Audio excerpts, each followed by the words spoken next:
Ассаламу алейкум, витаю вас, друзья. Сегодня 5 октября 2024 года, 19 часов 1 минута по центральноевропейскому времени, 20 часов 1 минута по городу Джохару. Сегодня у нас 74-й стрим на платформе открытого диалога информационно-аналитического центра Президиума правительства Чеченской Республики Ичкерия. И с нами снова сооснователь Чеченской Республики Ичкерия, ближайший сподвижник Джохара Дудаева и сопредседатель Президиума правительства Чеченской Республики Ичкерия Аят Эдигов. Аят, Машвойло. Маршал, да. Добрый вечер, дорогие друзья, все участники нашего стрима. Сегодня ситуация, которая у нас есть, скажем, в мире и вокруг нашего вопроса, я имею в виду Украина, Чеченская Республика, Россия, как она развивается, мы неуклонно каждый день, так сказать, следим за этим. Но ситуация такая, что она пока еще, как мы с вами знаем, находится в таком взвешенном состоянии, так скажем. Потому что мы и все ждут, пока вот пройдут выборы в Соединенных Штатах Америки. Осталось 1 месяц ровно. И тогда уже как-то все должно определяться. Хотя каждая сторона из кандидатов в президенты говорят то или иное, или то, значит, показывая свои возможности, свои пожелания. Но мы увидим, кому будет в руки дан флаг. И тогда уже мы будем точно знать, по крайней мере, ориентацию и обещания, которые дал тот или иной кандидат, став президентом Америки. Мы надеемся, что лучший из них победит. Трамп ведет свою, так сказать, линию, в которой он говорит, что он должен быть президент, а Байден и его команда, так я скажу, потому что вице-президент Камала Харрис его, как говорится, подчиненная пока еще, они вместе борются. Ну, что говорить о том, что происходит в Европе? В Европе тоже та моя как бы стагнация. Все здесь все, что угодно говорят, и влево, и вправо. Внутренние вопросы поднимают. И мы тоже, вот чеченская диаспора, Чеченская Республика Ичкерия, нашего президиум правительства нашей страны, которая находится в зарубежье, тоже идут свои вот эти процессы, о которых мы вот объясняем, рассказываем каждый день. Бываем на контактах с нашими людьми, и многие вот думают, как и что. И я вот вижу вот такую вот тенденцию, что многие, вот некоторые наши люди, которые прежде были, ну, уклон у них был такой прямо жесткий, что они могут что-то сделать, они что-то там разорвут, они пойдут что-то сделать. Но когда они сейчас столкнулись с вот этой ситуацией, которую они видят в мире, видите, какие силы вот впряглись в это противостояние, как вот Россия такая мощная и сильная, которая казалась сегодня, она, можно сказать, трепещет, не знает, что ей делать, как ей быть. Она атомную войну, угрозу только вот делает, а на самом деле, что бы то ни было, ситуация не такова, как она, эта Россия и эта империя раскручивает. Будем за этим следить. Для нас сейчас важно, для чеченцев, для Чеченской Республики Ичкерия, ее народа, победа Украины, которой мы уверены и знаем, что это даст нам возможность освободить и нашу оккупированную территорию нашей страны и восстановить там легитимную власть, которая была избрана в 1991 году, создано наше государство сразу после развала Советского Союза. Поэтому вот такие вот события, и как-то вот сейчас стала где-то вот такой вот ситуация, которая есть, она несколько вот держит людей в напряжении в каком-то. И многие не решаются даже высказаться свое мнение.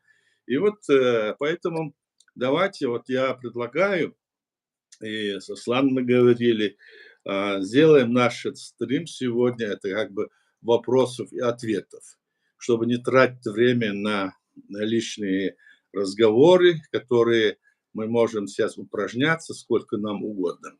Согласен, Аслан? Полностью. Давай. Так, я еще раз напоминаю всем нашим зрителям, у нас стрим идет на официальной странице в телеграм-канале Президиума правительства. Там вы можете зайти непосредственно принять участие в сегодняшней нашей дискуссии. Также, если стрим у нас идет в ТикТок на канале Аслана Арцу и в YouTube-канале Реалити, вы там можете писать комментарии, и я их зачитаю, вы сможете непосредственно принять участие в нашем сегодняшнем стриме. Аят, у меня много вопросов, ну, они Да. потом, а сейчас я бы хотел бы вот спросить по ситуации, которая сейчас развивается между Израилем и Ираном и, ну, на Ближнем Востоке. Сегодня пришло сообщение, что новый лидер Хизбалла тоже ликвидирован, и сейчас они вроде бы выдвигают еще одного, что ли. И некоторые говорят, что Трамп заявил, что нанесение ударов по ядерным объектам Ирана допустимо, даже необходимо. Байден же сказал, ныне действующий президент сказал, что он бы этого не хотел. К чему это может привести? Неужели ядерная война уже близко? Ну, что я могу сказать? Я думаю, что я тоже это слышал. Заявление Трампа – это значит, заявление с тем, что он как-то предупреждает мир и предупреждает американцев, что он только может это дело как бы отрегулировать, что вот это гонка, как говорится, спор за кресло, авторитет, чтобы набрать, гачки, чтобы себе набрать. Я так думаю. И на самом-то деле вряд ли там что-то произойдет, хотя мы не,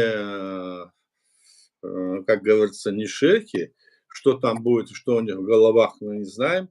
Но в интересах ли сегодня, скажем, Израиля или интересах ли сегодня Ирана развязать там войну?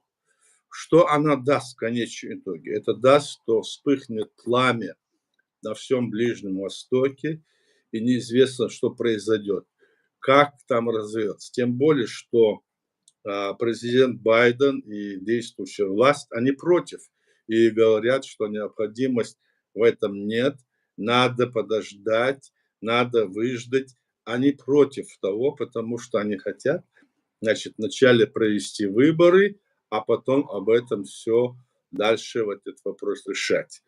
Не думаю я, что там будет какая-то вот такая напряженность, хотя мы знаем, что Иран запустил столько ракет, около 200, и они не попали никуда. В общем, они упали куда-то, неизвестно, ни одного человека не ранили, ничего. В общем, у них щит у Израиля. Правда, это связывает с тем, что территория Израиля, она очень небольшая, и ее легче защитить, тем защитить и щит поставить, допустим, над Украиной или Россией, или другой большой стране.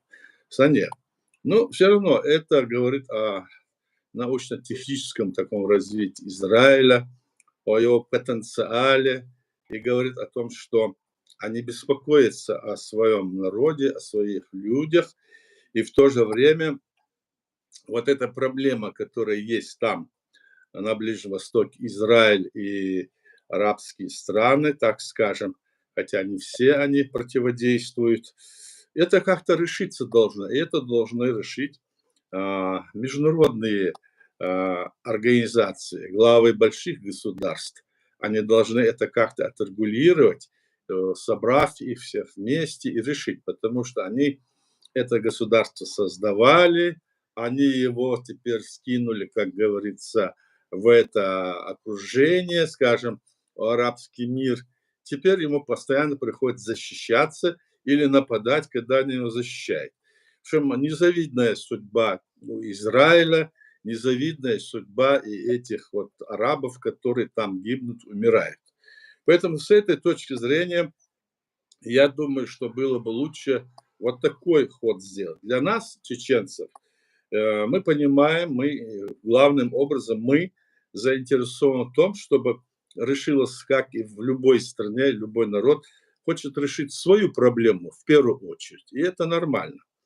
Мы видим, что ни одна из этих сторон как-то с нами сопереживает, но никакого решения в пользу нас пока что они не принимали, потому что они поддались вот этой пропаганде российской, которая на нас навешивала вся ярлыки, и до сих пор это делается. Это делается здесь на Западе, это делается, скажем, в Турции, на Ближнем Востоке, везде и сюда. Как только появится где-нибудь какой-нибудь один чеченец, это сразу переносит по большому счету на всю, скажем, нацию, на весь народ.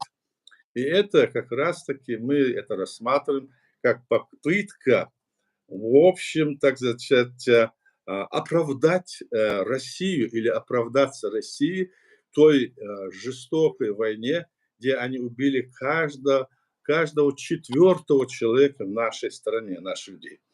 Из миллиона человек, которые больше, чуть бы, наши убито более 250 тысяч человек, детей, женщин, стариков.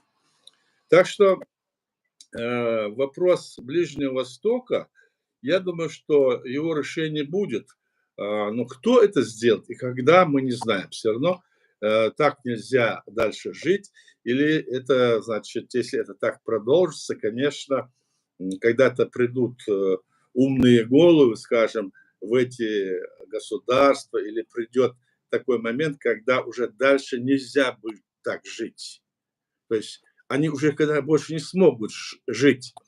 А те, которые наверху, скажем, они должны уже что-то предпринять. Вот такой момент должен настать, я так думаю. Но мы с вами говорим, что это война. Война – это плохо, война – это жестоко, война – это преступление.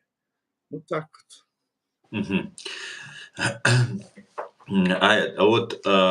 Если даже сильные страны, ООН, там, Организация Объединенных Наций, Соединенные Штаты, Великобритания захотят, разве можно так быстро изменить мнение и психологию иранцев, которых уже десятилетиями накачивали этой пропагандой, арабов Палестины, которые с детства призывают убить евреев? Разве это так остановится? Они же отказывают, вот, принципиально, фанатично отказывают в праве Израилю на государство. Возможно, разве? Да, вот здесь, возможно, это если с такой точки зрения подойти, да, они, как говорится, обе стороны здесь свои точки зрения говорят. Мы с тобой скажем, или мы не видим этот конфликт изнутри. Например, когда я был дома и был председатель парламента, был во время войны заместителем председателя гособороны, то я изнутри видел все это. А людям это было неведомо. И даже если им говорил, они не понимали это все. Причины, истоки, какая движущая там мотивы, не понимали. Поэтому я не тороплюсь говорить, что здесь как-то вот есть. Ясно одно, что вот это состояние, оно вредно. И вот то, что ты говоришь, надо для этого времени. Да, наверное, нужно время, да, нужно договариваться. Как жить, что делать. Это уже, если бы мы с тобой были там изнутри, то я уверен, чтобы мы какие-то вот могли бы дать советы. А здесь какие мы можем дать советы сейчас? Кроме того, что сказать, что это нехорошо, надо остановить, не надо убивать с обеих сторон мирных людей, и надо там, чтобы была, значит, такая стабильная ситуация, запланировать это, как мы говорили в прошлый раз, чтобы дорожная карта, чтобы выйти на это мирное сосуществование. Ну вот смотрите, многие страны, другие страны же есть вот в мире, да, они же ну, экономически взаимодействуют, так? И они же не воюют вот уже с 45-го года. Многие страны в мире не воюют, особенно вот западные страны, Америки, они же не воюют. Есть такие локальные, как они говорят, конфликты. Я думаю, что те, кто хотят, чтобы не было то или иное, это нужно было бы как бы, значит, если понимать, что вопрос не решается, то надо вот этот вопрос, ну, активно решать. То есть нужно этот вопрос, если этот вопрос не решать с привлечением этих сил, вот я имею в виду сил больших государств, так, то оно так и будет все время тлеть. А теперь у меня возникает такое мнение, что это кому-то нужно, понимаете, вот, что это кому-то нужно, вот эти вспышки, вот это противостояние там, это кому-то, каким-то силам в мире или каким-то странам это как бы нужно. То есть это они считают вопрос второго или третьего, как говорится, третьей ступени. Как вот чеченский вопрос, они тоже считают какой-то другой ступени, которую не надо еще пока решать. А в то же время международное право, которое говорит, что нужно делать так, так, и соблюдаться права человека. Вот если бы это международное право и права человека соблюдались, и международные, так сказать, организации ООН сразу бы на это реагировали активно, и за это несли бы какие-то, значит, наказания эти страны и правительства, то здесь было бы решать эти вопросы проще. Но мы с вами знаем по поводу, допустим, чеченской трагедии, которую нам устроила, скажем, Россия. Всегда было, мы сожалеем, мы, значит, предупреждаем, мы, значит, Озабочены. считаем, а? Озабочены. Да, мы озабочены. Я вот бывал в разных вот и в ПАСЕ, и в Европарламенте, и в других международных организациях. И везде вот такая ну, такое, знаете, вот такое вот второстепенное как бы отношение к вопросу. А ты, к примеру, приходишь и видишь, что все у тебя горит, все убивает, там ситуация очень накаленная.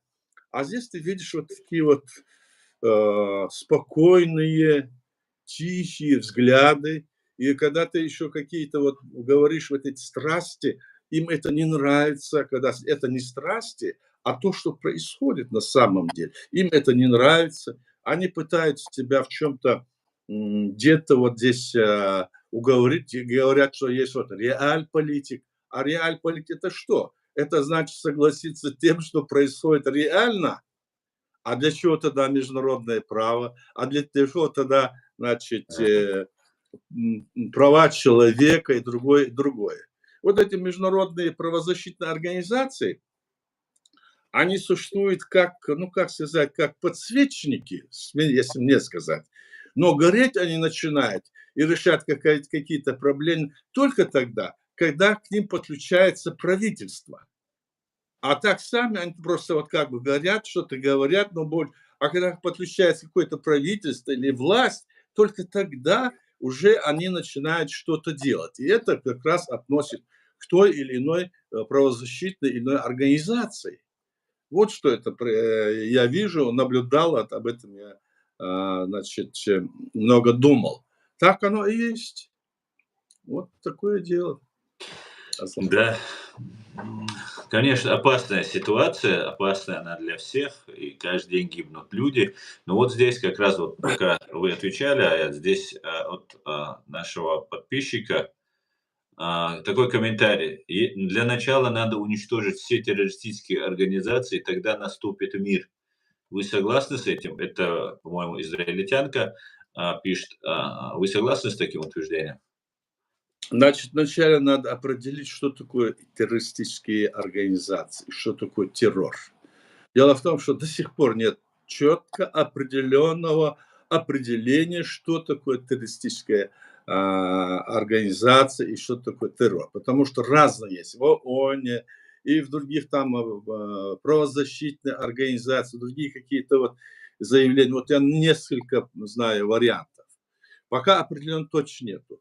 А есть, вот скажете, принципы террористических актов, это значит попытка через мирное население повлиять на На власть. действующую власть, на действующую власть.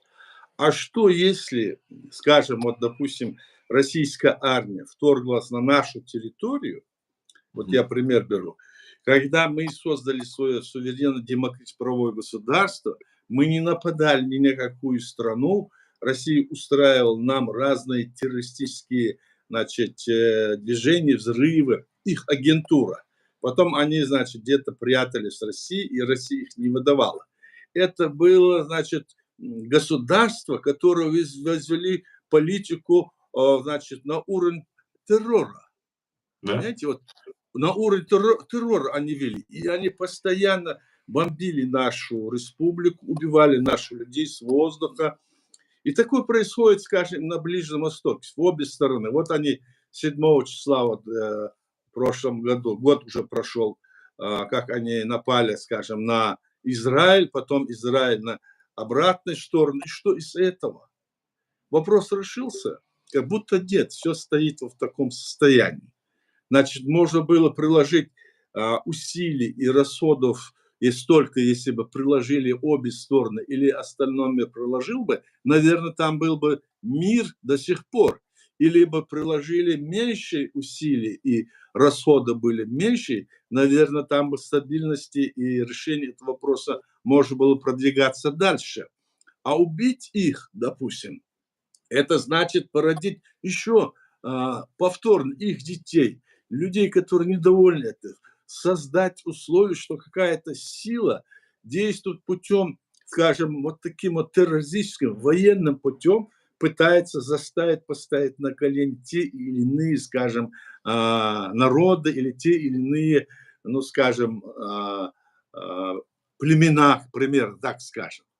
В любом случае вопросы надо решать, чтобы вот мы развивались в перспективе. Допустим, одни народы, значит, очень развиты в экономическом, политическом, скажем, в другом отношении, научно-техническом, и понимают. Другие народы находятся на уровне несколько ниже, но это не значит, что они глупы, просто они не введены в оборот, в эту всю ситуацию мировую не введены.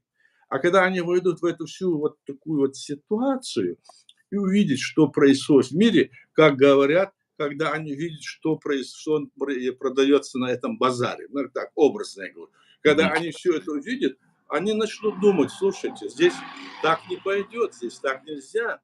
То есть нужно эти вопросы решать вот таким способом. Направление решения этого вопроса должно быть вот такое, как мне кажется. А убить всех, допустим, убили, ну и что, вот у нас убили ни про что, невиновных, я говорю, вот такое количество людей, из них 40 тысяч детей. И вот про этих детей никто в мире ничего не говорит, кроме нас. А вот где-то там в другом месте убили, и притом не мы убили, и не мы не виноваты были. Об этом подняли на весь мир шум, гам и все такое. А то, что чеченских детей убивали, бросая какие-то игрушки, дети брали эти игрушки, отрывали руки, ноги, глаза, и их было около 40 тысяч, об этом никто не говорит.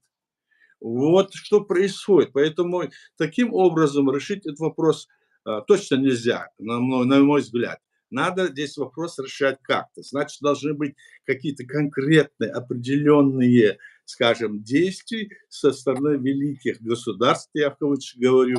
Величие заключается не в том, что они велики по масштабу, а величие в том, что они будут решать эти вопросы грамотно и морально-нравственной стороны, решая проблемы людей.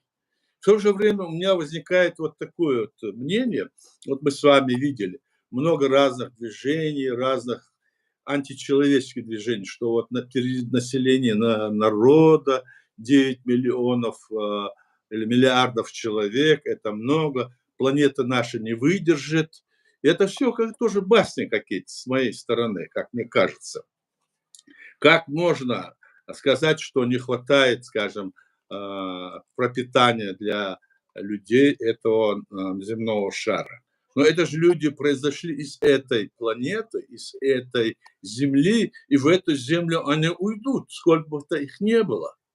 И говорит, что их надо уничтожить, их надо сделать там 2,5 миллиарда всего, что золотой там миллиард должен, или другое, и другое. Это вообще античеловеческие вот эти высказывания, они ведут к тому, что вот именно вот такие вопросы задаются. Почему нельзя их убить, почему нельзя их уничтожить? В общем, вот такая вот ситуация, которая нам преподносит разного рода горе политики, приводит нас вот таким и вопросам, и таким вот, значит, проблемам. Так я думаю. Мгм. А, ясно. Аят, вот вы говорили о том, что вот у нас 40 тысяч погибло, 250 тысяч граждан наших погибло, 40 тысяч детей погибло, и нас игнорировали. Многие страны до сих пор игнорируют. Нас выставили террористами всему миру. И как тогда вы в Польше на конференции сказали, очень верно, что убить чеченца это было уже ну, таким нормальным, таким правовым делом даже, можно сказать. Никаких там террористов, а вот все чеченцы террористы, и их можно убивать, и за это ничего не будет. Вот, например, тот же Израиль, который тоже борется за свое существование, как мы боролись. Вы обращались к ним, какая помощь от него была, от Израиля? Я помню, Джохар Дудаев в самом начале говорил, что Израиль заступился за нас, вот в первую русско-чеченскую, и он в этом упрекал Турцию, почему большая Турция молчит, а маленький Израиль оказал такую поддержку. Были ли вот со стороны Израиля нам поддержка от простых людей и от государства? Ну, со стороны Израиля или со стороны других сторон, в принципе, мы поддержки такой, как открыто, не видели, так? А, да, вот где-то в своих там выступлениях их руководство, допустим, Израиля или там руководство другой страны заикались о том, что происходит вот такое, что там надо решать эти вопросы, там убивают людей, еще такое. Но не более, понимаете? Когда мы обращались, скажем, вот у меня был вот такой момент, когда я этим занимался, мне сообщили знакомые мои, что в Кнессете обсуждался вопрос тогда русско-чеченский, и там вот голосование было, и когда было голосование, один голос не хватил для того, чтобы Израиль принял решение в пользу чеченского народа. Мне вот такое сообщали мои друзья, которых я знал вот здесь в Европе и там у нас дома, евреи, которые говорили, и я слышал об этом, так? И я думаю, что там евреи тоже понимают, в какой ситуации мы находимся, потому что евреи вместе с нами жили, у них была и своя синагога, и была еврейская там слободка, где они жили у нас в Грозном. Мы с ними мирно, очень, очень мирно жили, и это мы все знаем.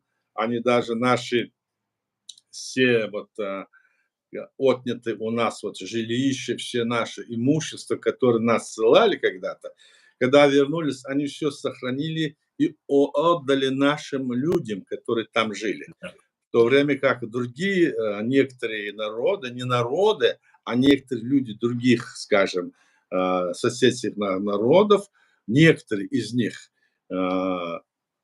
они этого не делали, даже до сих пор не отдали эти места, еще есть такие.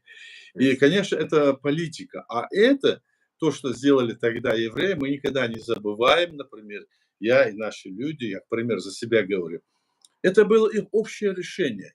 Всей этой еврейской, скажем, ну, массы людей, которые жили у нас в республике. Они так решили все, и кто это ослушался, они его как бы, значит, как-то наказывали. Это было независимо от давления власти. Вот что было.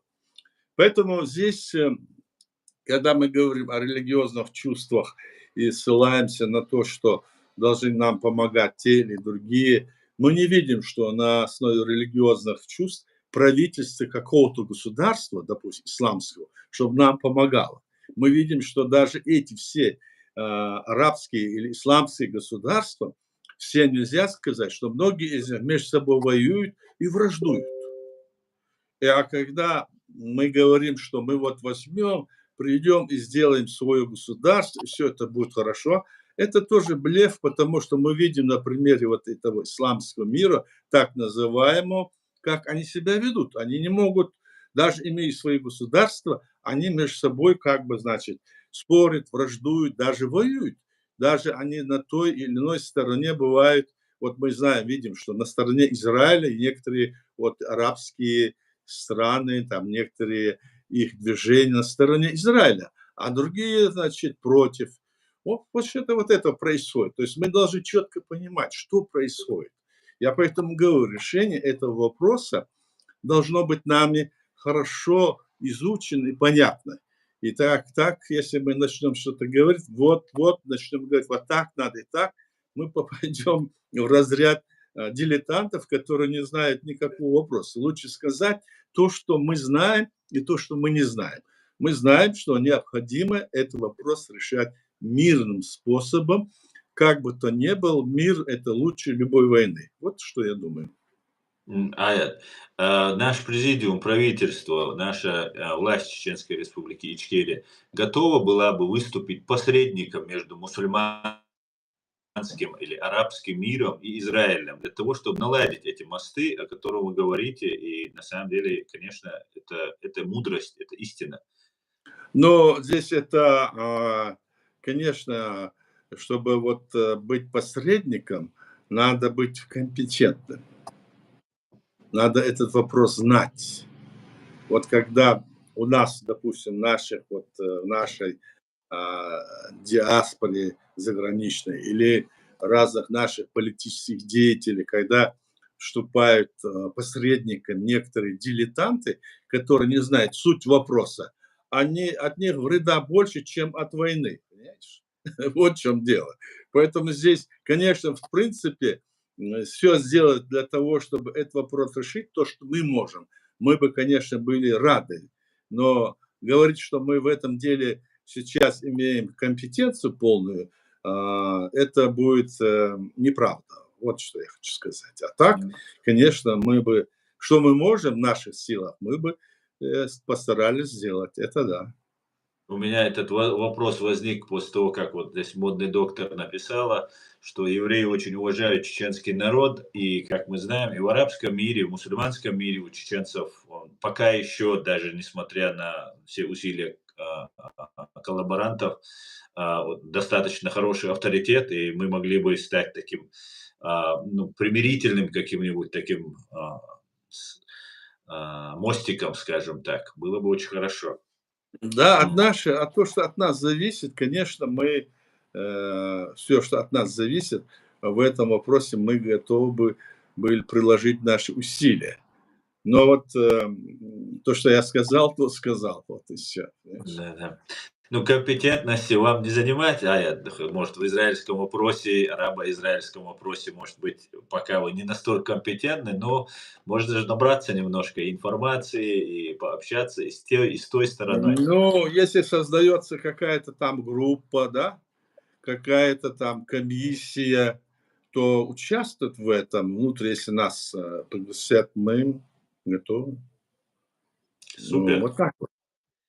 Всех приветствую, всех, кто вошел, всем салам. И я бы хотел немножко развить эту тему, пока мы сейчас говорим про Израиль, про вот эту войну, которая сейчас там может очень сильно разгореться. Хотел бы спросить еще вот о чем. Я замечаю в средствах, в социальных сетях, в других общениях, там, когда ты видишь комментарии некоторых людей, что некоторые евреи представляют, что они воюют не против своих соседей, там, арабов Палестины, персов, иранцев, а что они против мусульман воюют. Сегодня я посмотрел двух таких одного латентного, скрытого антисемита, а другого открыто такого, двоих антисемитов, и это россияне. И эти двое россиян обсуждали, у них такой спор идет. И так хитро они преподносят этот спор, что они выставляют мусульман. И у меня сегодня уже больше я уже склонен, что это именно нарратив России, который представляет мусульман врагами евреев, Израиля, хотя и христиане, и иудеи в нашей религии, в исламе, не являются врагами, являются единобожниками, являются людьми Писания. На их женщинах нам можно жениться, как я знаю, даже если они там не меняют свою религию, а потом после замужества могут поменять и так далее.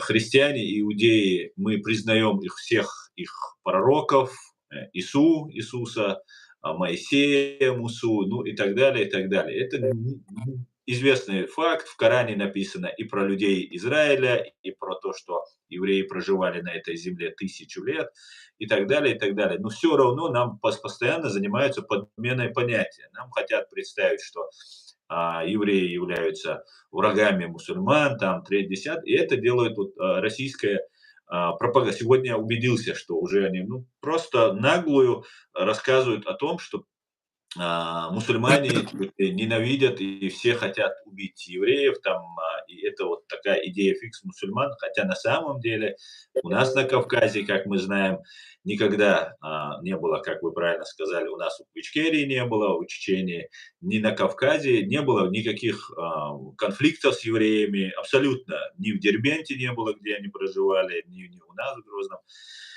Это, как вы думаете, это делается умышленно? Это нужно кому? Нужно ли это евреям? Нужно ли это израильтянам? Дело в том, что всегда вот споры, скажем о том, прямо вот, что вот в рамках религии, скажем, любой религии, да, но, по крайней мере, вот этих трех религий, ислам, евреи, мусульмане и христианство, народы полностью, вот, чтобы они полностью жили по религии, этого нет. Ну да. Они просто, этого практически вы не найдете.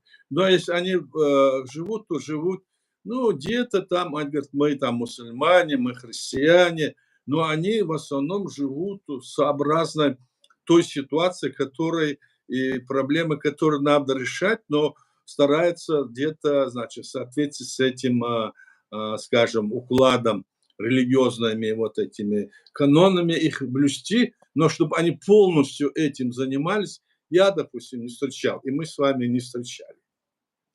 Потому что полностью все это соблюдать и быть в этом, полностью в этой, сказать, оболочке, постоянно в этом жить, по-моему, этим занимается только вот в Ватикане, где вот страна сама, там, значит, религиозная вот страна, маленький Ватикан, который управляется, вот, мы знаем. А так мы видим, что да, христиане, да, мусульмане, да, вот это просто всегда бывает, если какие-то экономические или территориальные или другие интересы, скажем, земные блага, когда делят, тогда они это начинают под знаменем религии или под знаменем еще какой-нибудь идеи, начинают вот эти военные действия, противостояния, прикрываясь этой религиями. Да, это дает особенно хороший стимул, когда на твою страну нападают с точки зрения знамя, там, джихад, это мы защищаем нашу страну, допустим, ислам. А христиане тоже так же, и другие также. Поэтому я не могу сказать, что вот это вот противостояние, которое сегодня находится вот на Ближнем Востоке, даже еще будучи пророк Мухаммед в своем халифате, он тогда сделал, что все разные религии, евреи, мусульмане, и христиане, они мирно там сосуществовали. Мы же знаем это. То есть мы знаем это из того, что написано, из того, что вот говорится. А почему сейчас нельзя это сделать? В чем проблема? Значит, есть какие-то другие проблемы. Эти проблемы, конечно, надо решать, и эти проблемы хорошо знают обе стороны, и каждая из них, может быть, не хочет уступать. А те, которые хотят этот вопрос решить, допустим, могли бы решить, они еще не готовы к этому приступить. Я так это понимаю. Мгм. Я согласен, и считаю, что это абсолютно, нерелигиозный конфликт, хотя, да, одна сторона, даже Они 2-3 прикрываются, да, этим. прикрывают, что Прикрываются, да. По большому счету, да. По большому счету, они, значит, вот эти свои экономические, территориальные и другие интересы, потом сразу это выставляют вперед религиозную составляющую, и начинается вот это вот противостояние. Вот чтоб так чтоб я вот использовать вижу. чтоб Да. использовать молодежь, которая будет Да, гибнуть за да, да, них да. там ради каких-то там Да, больших святых идей. И почему, это не религиозная война, можно определить просто по одному простому принципу, по признаку, когда, вот настоящая религиозная война и противостояние на протяжении веков идет между шиитами и суннитами. Именно на религиозные там какие-то там, не противоречия, которые одна сторона говорит: у нас такие, у нас и только религия, ничего больше между шиитами и суннитами нет. И вот эти шииты и сунниты оба объединяются в едином порыве, чтобы уничтожить Израиль. И это говорит уже само за себя, что речь не да, о да, да. религии. Слышь? Но мне кажется, вот то, что ты сказал, разделение шииты, сунниты, и в христианском, и в католическом мире они так разделены. Сколько Есть, да. хочешь такие разделения. Поэтому здесь это есть, да, от этого никуда мы не денемся. Есть. И это тоже связано с какими-то экономическими или политическими Да, действиями. Все связано, вот так. совершенно верно. В этом мире так, а уж в загробном мире там одно будет для всех. Да-да, там в одну очередь выстроимся на суд Да, Божий. да. Совершенно верно. Так, друзья, я всех приветствую. Еще все, кто вошел, новые, кто заходите, задавайте вопросы. С нами сооснователь Чеченской Республики Ичкерия, ближайший сподвижник Джохара Дудаева, Аят Идигов, сопредседатель Президиума правительства Чеченской Республики Ичкерия, единственной легитимной власти Чеченской Республики Ичкерия. А, вот Эд Мамедов задает вопрос. Как вы думаете, какой режим падет первым? Иран или фашистская Российская Федерация? Или кому помогут первому? Ирану или фашистской Российской Федерации пасть, какому из этих режимов пасть первым помогут? Я бы хотел, чтобы первым занялись фашистская Российская Федерация, потому что игла, Кощеева игла в фашистской Российской Федерации. Что вы думаете по этому поводу? Вот я полностью согласен с этим. Без никаких противоречий у нас нет. Полностью согласен с этим. Тогда Иран не будет такой крепкий, вот что я хочу сказать. Ну, и именно сейчас, может, у Израиля уникальная возможность, то, что сейчас Россия отвлечена, дышит на ладан, и наказать всех своих заклятых врагов, которые хотят уничтожения Израиля. Может, все правильно, Но несмотря на... возможность может будет, а реальности что будет, неизвестно, так? И уже сегодня я вот слушал, Иран уже просит помощи у России. Так я вот слышал, наверно. Не, Ну, не слышал. насколько это верно, не знаю, информация такая проходила. Да, не знаю. Я не слышал, но интересно. Да, А что, да-да. чем Россия может помочь, если она сама у них эти дроны просит, ракеты просит? Не знаю, вот это я тоже был удивлен, чем они могут помочь, Россия. Ну, наверное, что-то есть, раз они просят. Потому что, видимо, они хотят какие-то политические давления, чтобы сделала Россия, или еще что-нибудь. Ведь они сейчас же как бы оказались в одной, как говорится, лодке. И если, мол, это вы нам не поможете. И вот здесь вот тоже, знаете, Иран, исламский Иран и христианская Россия, так скажем, они стали едины. Когда против нас вот такую войну вели вот этот Хамас, и его лидеры все приезжали в Москву, и все говорили, что чеченцы, они должны быть в составе России, они не могут иметь свое государство, вы должны быть. То есть они нам давали место раба, а сами хотели освободиться. И с кем они договаривались? Если с точки зрения религии, то они договаривались с Геором, получается. То есть вот Конечно. это вся игра, это все игра. И мы должны это знать, что такое. Да? Совершенно верно. Более того, сейчас-то Россия себя позиционирует с христианской там, ценностями, с христианской моралью, христианской религией. Ведь в советское время они и христиан, и иудеев, мусульман, всех попов, всех раввинов, мул расстреливали, сажали. И все равно этот арабский мир, который делится и персидский мир, иранский мир, очень хорошо находили общий язык с русскими, с коммунягами и жили себе. Конечно, конечно.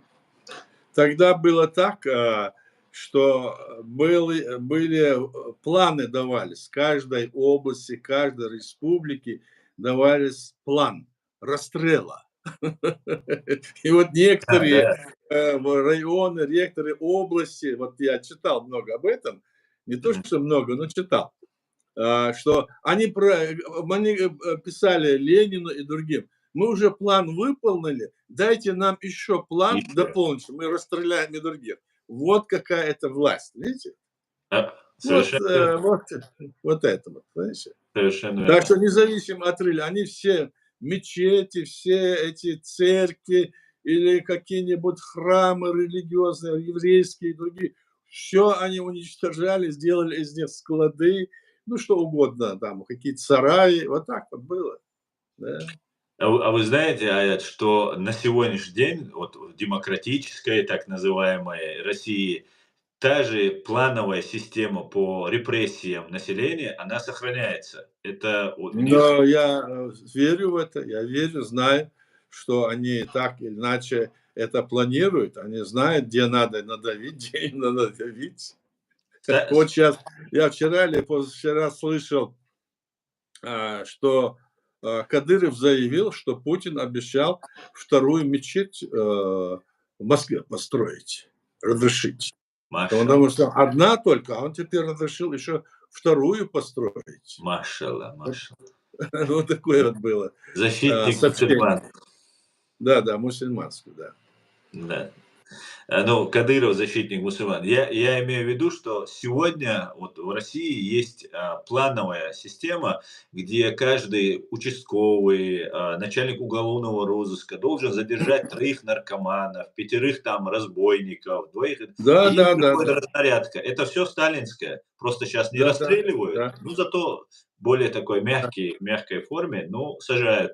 И обязан, если он не посадит 3 там карманников, там 5 наркоманов, барыг там, продающих наркотики, все, его или лишают премии, или снимают с работы. И эта система продолжается у них. В Да. любом нормальном цивилизованном государстве преступность должна снижаться, а в России она должна быть вот стабильно. Нужно поймать столько-то воров, столько преступников. Если этих воров больше, то уже участковый имеет право его отпустить, забрав себе немножко денег, сказать: все, иди гуляй. Вот такая система. Это у него шабашка уже. Да-да, это уже лично ему получается. Да-да-да. Если можно, еще один вопрос. Аяту говорит, это как, когда международный суд выписывал ордер на арест, кто-то когда-либо, если международный суд, уголовный суд выдавал ордер на арест, кто-либо избегал от наказания, Аят? Вам известно такой факт? Я не знаю, мы когда, война шла, мы готовили уголовный суд, в нашей республике, чтобы осудить все руководство, потому что никакие международные и другие суды не принимали наши заявления о убийстве нашего народа, и готовился наш суд. Уже Мгм. были подготовлены судьи, прокуроры, даже вот стулья такие высокими, такими сзади вот спинками. Я помню, мы собирались, это когда в ходе Первой войны, так называемой, хотя это была четвертая, Мгм. мы это готовили. Но именно тогда особенно сильно ужесточилось вот это бомбежки, вот это вот нападение. Это, оказывается, хотя наше решение, может быть, и не было бы на уровне международном, но вот принятие такого решения их Мгм. как-то это, значит, напрягало. И они активно искали место, где это находится, и какие-то там агенты, наверное, выдавали, я так думаю, да, где это, что. И нам тогда не удалось это сделать в силу того, что усилилась, еще больше усилилась вот эта вот атака сверху, снизу, обстрелы, захваты, зачистки, которые происходили у нас тогда в республике. В Ну, республике. вопрос немножко о другом, я его неправильно, может, прочитал. Он имеет в виду, что вы когда-нибудь слышали, чтобы если международный трибунал выдавал ордера, и тем, на кого они выданы, удавалось избежать наказания по этим ордерам? Не, я не помню такого. Я тоже. Нет, не было, я не помню. Мгм. Я такого не помню. Значит, есть все основания надеяться, что Путин и 10 тысяч его подельников понесут наказание. Обязательно, Да, да. да. Мгм. Так, сейчас я посмотрю, здесь в ТикТок нам пишут. Друзья, пишите комментарии, задавайте вопросы. Так, модный доктор, спасибо вам за подарок. Так.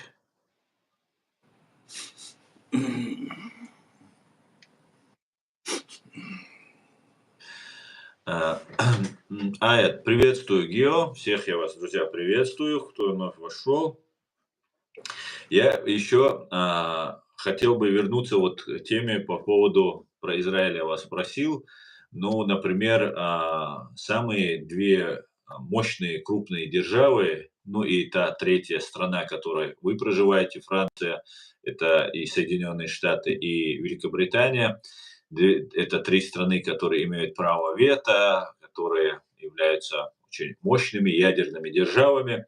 Скажите, пожалуйста, Аят, вы, несомненно, наверное, обращались в эти страны за поддержкой о признании Чеченской Республики Ичкерия. Какова их реакция была? Почему они нам не помогали? Разве международное право позволяет, на их глазах совершается геноцид, гуманитарное международное право попирается? И что они нам говорили? Про арабские страны я Ну, помню, вы говорили. А вот, что говорили вот эти, уважаемые страны? да-да, я понял. Вот, я встречался, достаточно высокими чинами, и вот я помню, в основном вот, Совете Европы, и здесь вот так называемый малый кабинет, это как бы, значит, президентский, так, и были встречи в других странах, так.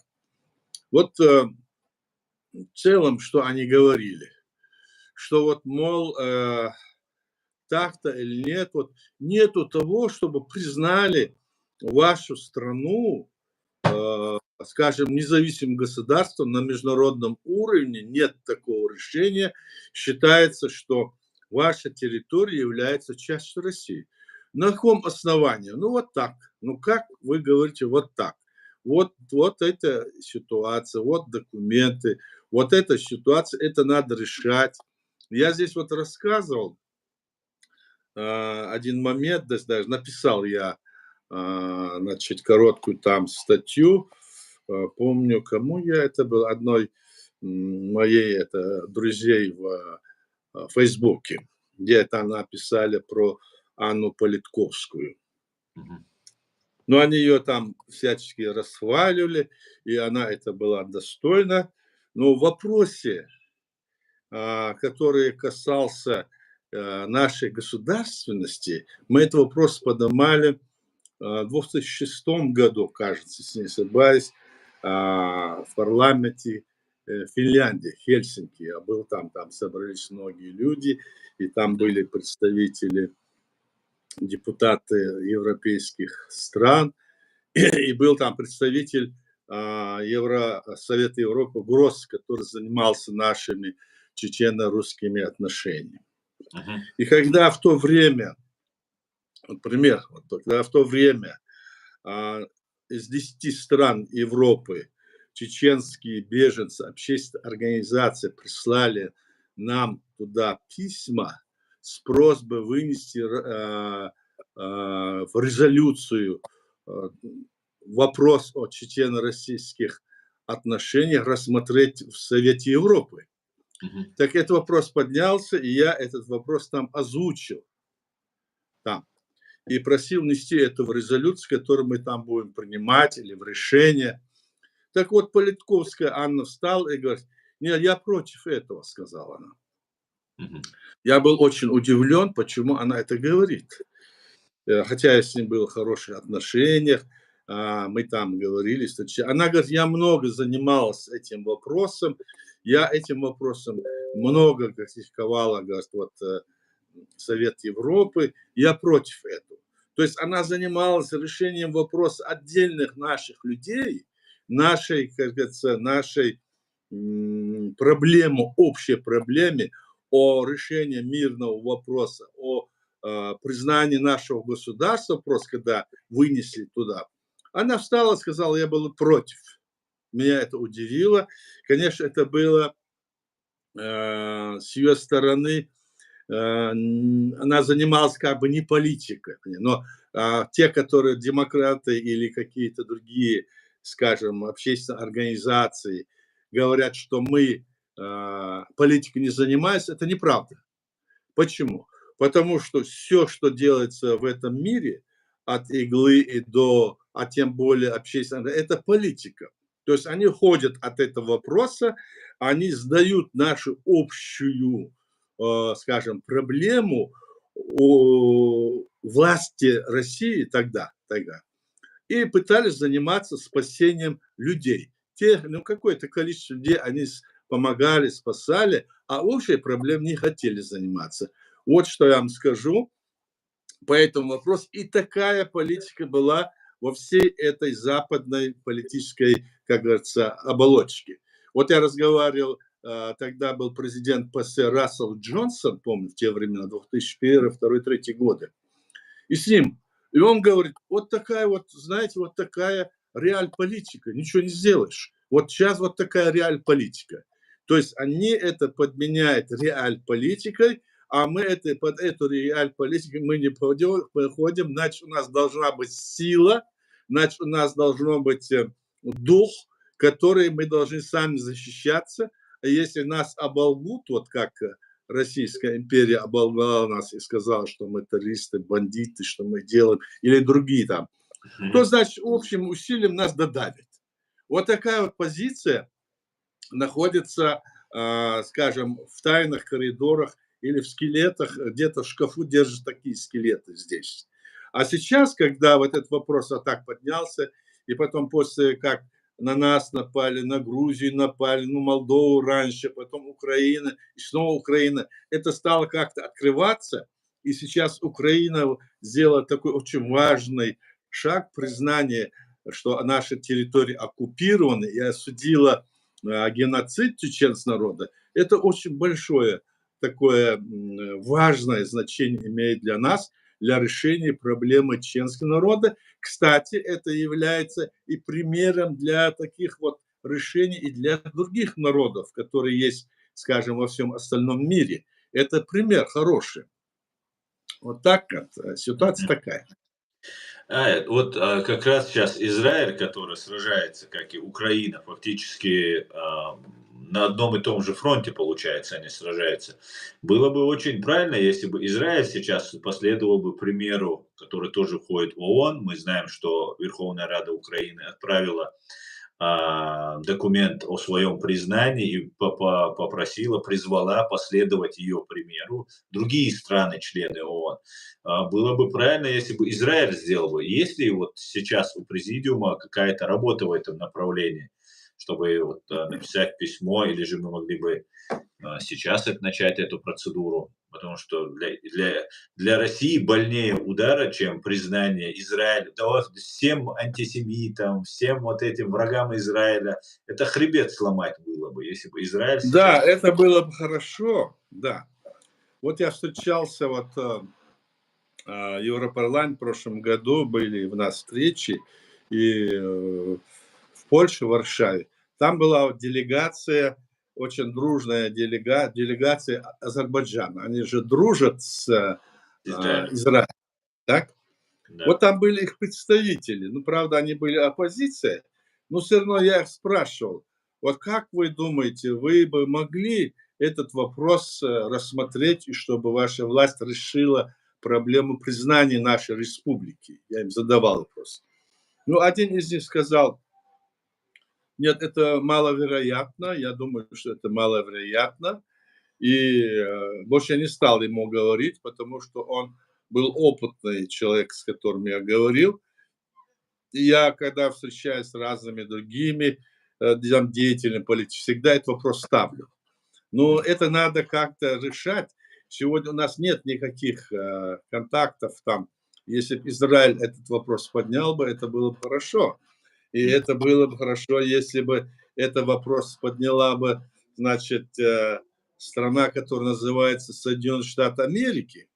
Вот это было бы еще лучше. И европейские страны.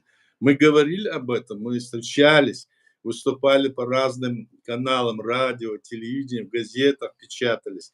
И во Франции, и в Германии, и в других странах, в Англии тем более. И нигде мы не получали никаких там ответов на эти вопросы. Хотя с точки зрения международного права наша проблема не могла быть не решена. Но всегда оставал какая-то закорючка, которая не давала нам вопрос. Вот мы тогда очень много занимались вопросами подачи России Международный уголовный суд в Гааге. Вот я занимался этим с моими товарищами, вместе мы занимались как раз там в Гааге мы находились сами. Там была такая организация непредставленных народов, где я там был тоже одним из участников и вице-президентом даже этой организации был.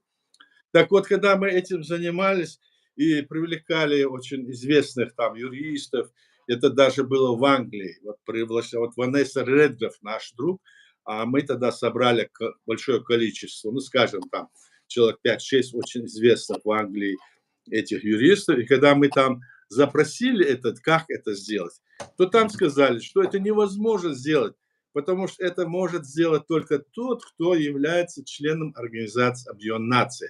А так как вы не член Организации Объединенных Наций, шаря, то есть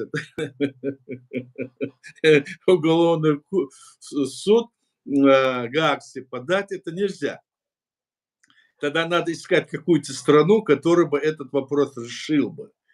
И мы тогда занимались этим вопросом и думали, как его решить, но ни одна страна не соглашалась это решить. И я помню, как вот английский этот, его фамилия Лорд Белл, это близкий был человек власти, он сказал, помню тогда, вот знаете, если бы можно было заняться любым вопросом, да, и много трудиться, то это дало бы этим людям, которые вот на Западе, там, какие-то политики, занялись бы вашим вопросом и помогать, то это им дало бы продвижение в политике, авторитет. А если они займутся чеченским вопросом, их авторитет упадет, потому что ваша страна настолько вот раскручена в обратную сторону, настолько вот эта ситуация в негативном плане выставляется Кремлем, а тогда это было, они же были друзья с Россией тогда, помните? Вот. И Конечно. нам было очень трудно. И сегодня это так. И мы тогда, помню, собирались решать этот вопрос иным способом. Нужно было, значит, сделать целое мероприятие. Мы встречались там, помню, в Лондоне и пытались, вот те люди, которых я говорю, еще там подключились, что нужно организовать такую массовую такую информационную работу, чтобы, начиная, допустим, с Лондона, значит, делать большую выставку, скажем, в каждом городе, крупных площадях, там, недели-две в одном городе, допустим, в Лондоне, Барселоне, в Париже, и этим доходить, идти до границы России. Потом назад. И что для этого нужно было решение, которое необходимо было принять, и чтобы в этом деле наш президент подключился.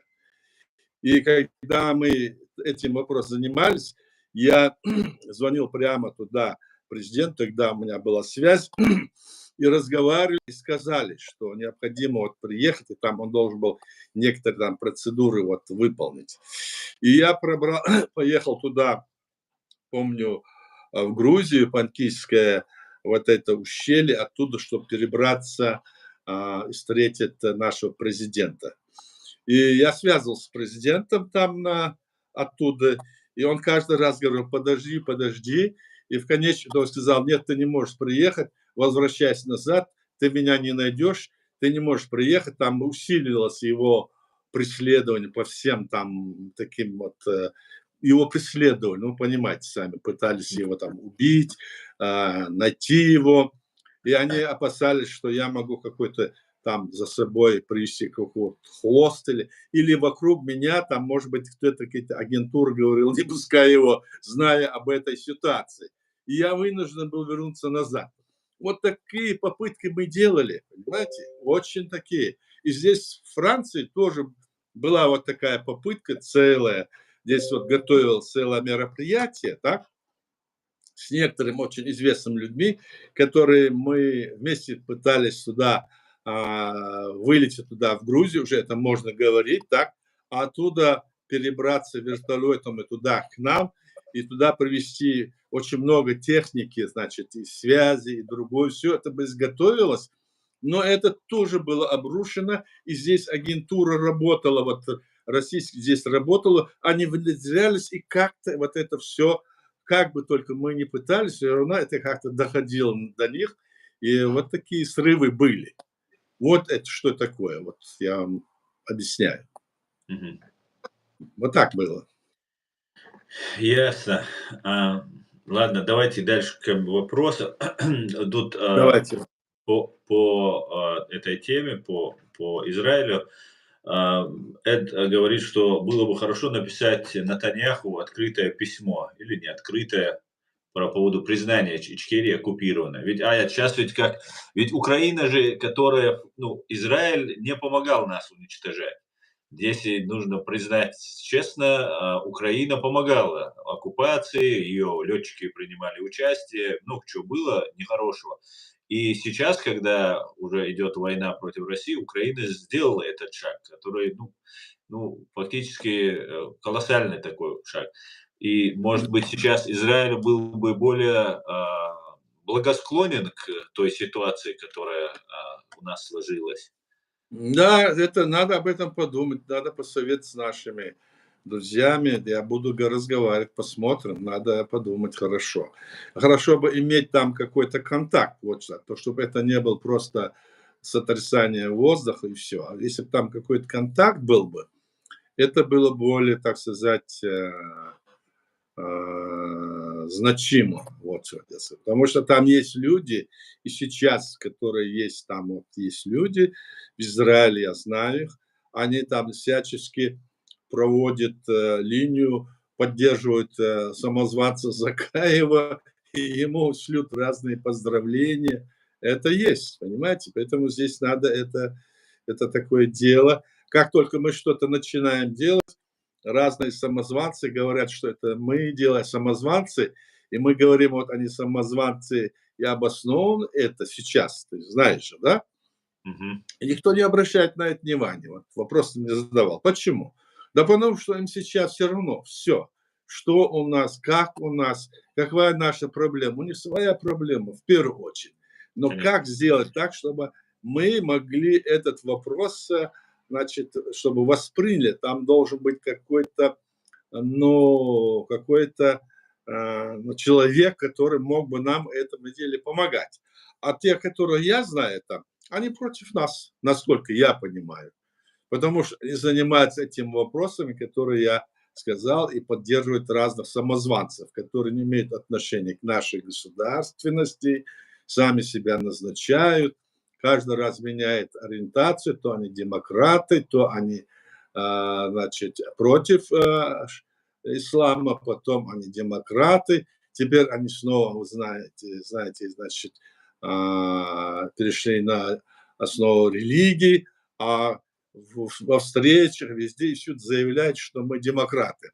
А внизу подписаны ими документы, которые ничего не значат, конечно, но это их же, они обманывают, говорят, нет, мы демократы, они говорят. Вот этим занимается. Поэтому здесь очень такая хитрая политика.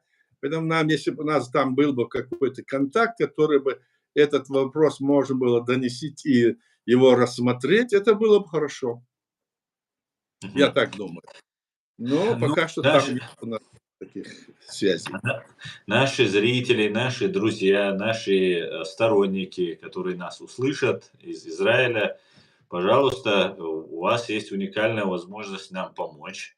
И мы будем вам безмерно благодарны. И вы впишите золотыми буквами свое имя в историю Израиля чеченских и ичкерийских отношений. Да. И об этом надо, конечно же, подумать, и было бы очень круто. Израиль, вот просто реально, я думал над этим, он хребет сломал бы этим своим поступком многим-многим антисемитам мусульманской Ичкерии, чеченской Ичкерии. Это было бы, конечно, и нам это было бы, и Израилю было бы, все было бы круто.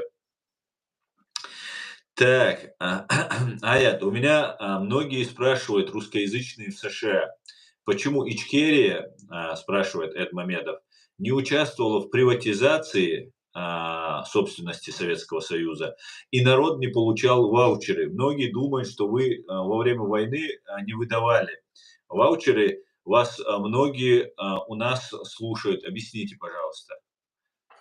Ну, я уже отвечал на этот вопрос Эду. Если кто-то еще другой, у нас не было такой вот ваучеризации, вот это вот раздача вот этих ваучеров по 10 тысяч рублей на каждого человека. Мы этим не занимались. Ничего, то, что было в России, это было в России, то, что вы говорите, так? Мы не были в составе России, мы не принимали участие в том, что происходило в России. Мы создали свое государство раньше, чем это нынешняя Российская Федерация России. Мгм. Мы ее создали, еще находясь в составе СССР, и наше государство тогда не могло выйти из состава СССР, пока нам не дал бы разрешение Кремль, тогдашний, я имею в виду тогдашний Горбачев во главе с ним.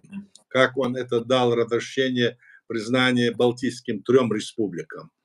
И мы, когда сама эта империя рухнула, с этого момента вот это все законы, все законодательство СССР рухнуло, оно исчезло. И мы в соответствии, скажем, международными правом поле приняли свою конституцию суверенного и независимого демократического государства. Эта конституция была принята уже вне Советского Союза, его не было 12 марта 1992 года. А нынешняя Россия начала создаваться только с 31 марта 1992 года. Представь себе. И теперь они везде заявляют, что мы являемся частью России, вписав нас туда. Вот по этой причине мы не участвовали ни в каких внутренних делах России, мы продолжали действовать в соответствии нашей Конституции, никакой ваучеризации у нас не было. Вот ответ на это все. Баркалая, Дейресур. Здесь Эд говорит, Аят, у вас есть один человек, у которого есть люди в Израиле. Я думаю попробовать через него, через Гарри Табаха. Но Гарри Табаха, он не в Израиле же? Ну, у него же связи там есть. Связь есть. Да, и Ну, очень... не будем ничего говорить. Все, что сказано устно, потом где-то перекрывается. Не надо вообще говорить ничего. Скажем так, Все отлично. надо ставить перед фактом. Я уже знаю эти вещи. Я помню, к примеру сказать, вот есть, ну, вы знаете, наверное, Ванесса Редграф, очень известная политический деятель, она актриса, у нее 4 или 5 Оскаров было. Мы с ней очень хорошо были знакомы. Мгм. И вот мы тогда организовывали в Лондоне, это был 2001 год, значит, информационный центр. Она организовывала, помогала нам, было снято помещение из нескольких комнат, оборудование, людей там подключали к нам. И мы уже готовы были все эти вопросы решать и должны были сделать заявление ну, в одной из ведущих газет Англии.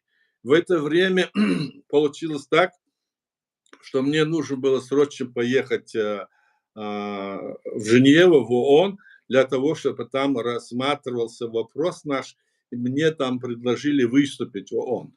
Я уехал туда и провел там недели 2, и когда я вернулся, вот эта Ванесса Редвис, наш друг, она была так, значит, возмущена, так она была расстроена и говорит: посмотрите, что вот, смотрите, в газете какое-то написано именно наше название этой информационного агентства, именно наши вот эти все вещи, зная, опубликовано в одной из газет Англии, опубликовано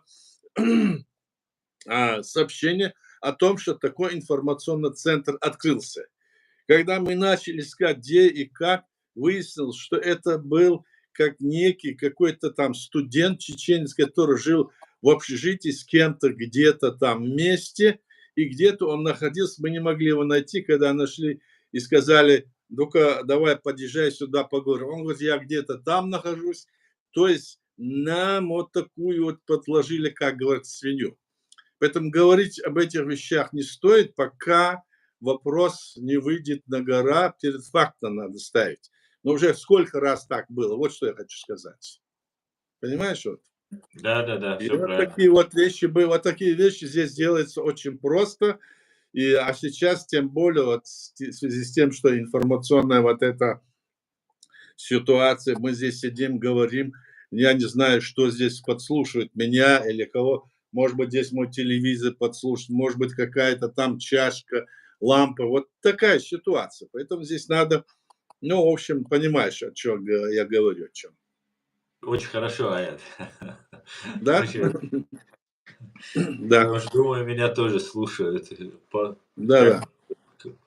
в силу своих Но мы пробьемся, все равно мы пробьемся, потому что 100%. мы должны пробиться обязательно, обязательно, потому что право, как говорится, мукабуй, право, вот это, и это в наших руках, в руках тех людей, которые были избраны нашим народом и которые, значит, имеют эти полномочия, а не в руках тех, они в руках самозванцев и не в руках тех, которые пытаются здесь в зарубежье себя власти представить.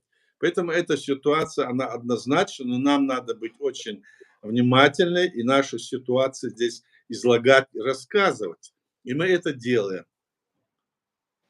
Вот так вот. Да. Так, друзья, я напоминаю, у нас стрим идет на телеграм-канале официальной страницы Президиума правительства Чеченской Республики Ичкерия, единственной легитимной власти чеченского народа, чеченского государства. Стрим также у нас идет в YouTube-канале. Вы можете в телеграм-канале непосредственно зайти, принять участие, задать вопросы, поднять руку, вам дадут возможность высказаться. На YouTube-канале у нас идет, на канале Реалити и на канале в TikTok также идет. Вы можете писать комментарии, и я зачитаю ваши вопросы. Так, еще.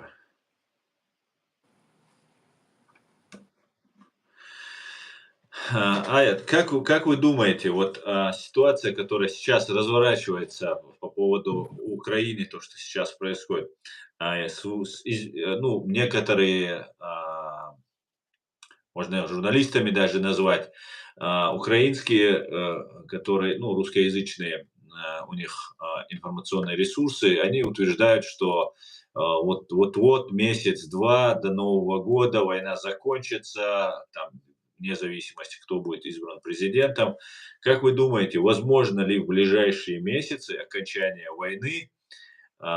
И сейчас я уже вижу, мы уже можем наблюдать, что поменялась формулировка. Раньше разгром России, победа над Россией, а теперь справедливый мир обсуждается на справедливых условиях, там окончание войны и так далее. Возможно ли окончание войны и в этом году? Возможно ли такое? Но предсказать это нельзя, но мы все этого желаем.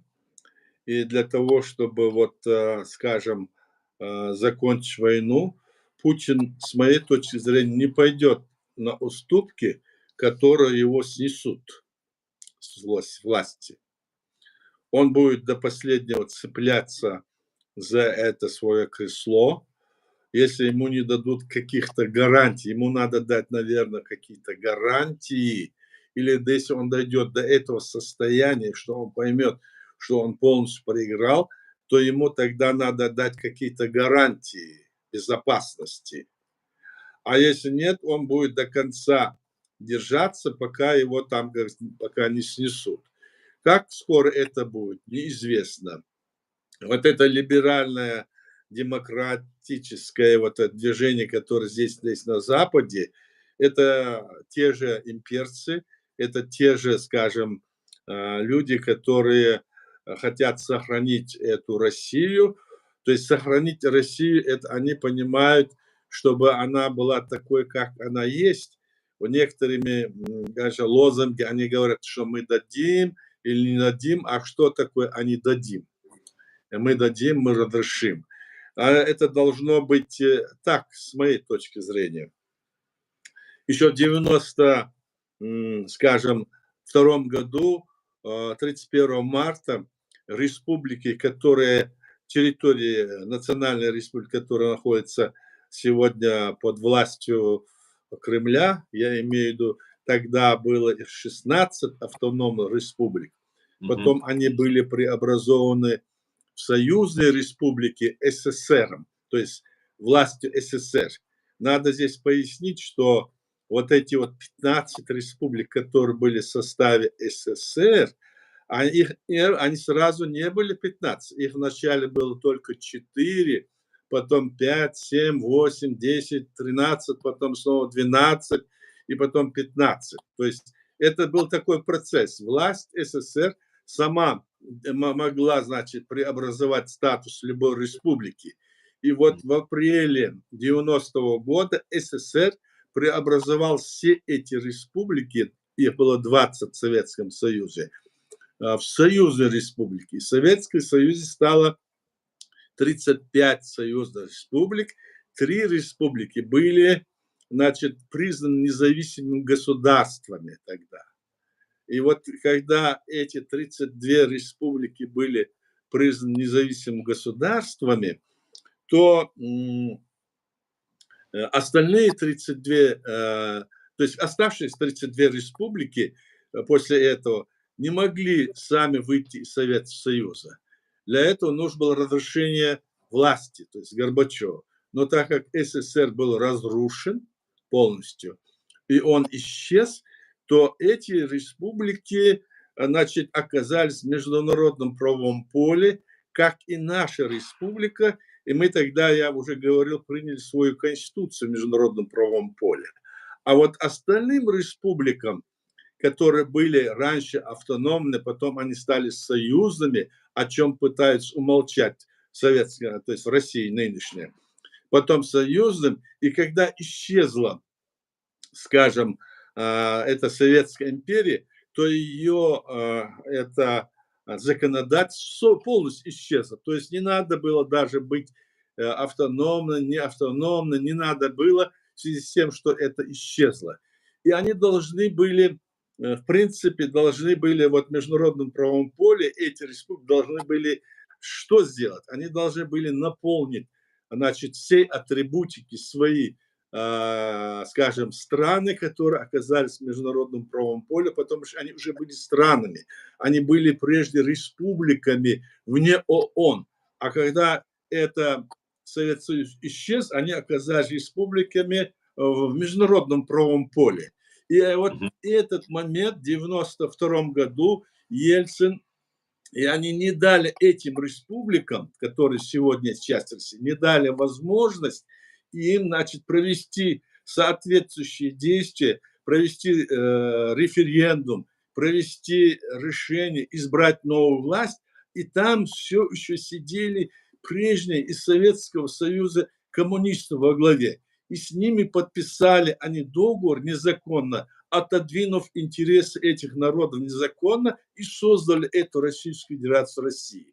Вот это есть тот момент, который эта Россия сегодня придерживает эти народы. А если они говорят, что мы являемся частью России, допустим, как они сегодня, эти, скажем, эти либеральные деятели, эти либеральные деятели хотят сказать, что они часть России, понимая, что они никогда не примут решение, чтобы их освободить, и что Путин тоже не примет. Помните, здесь этот Путин где-то вот встреча с одним кинорежиссером, он говорил, что это в Советском Союзе можно было выйти, и там было записано из Советского Союза. А у нас нет, у нас единая страна. То есть фактически из Российской Федерации России, если ее не разрушить, сегодня никто не может выйти.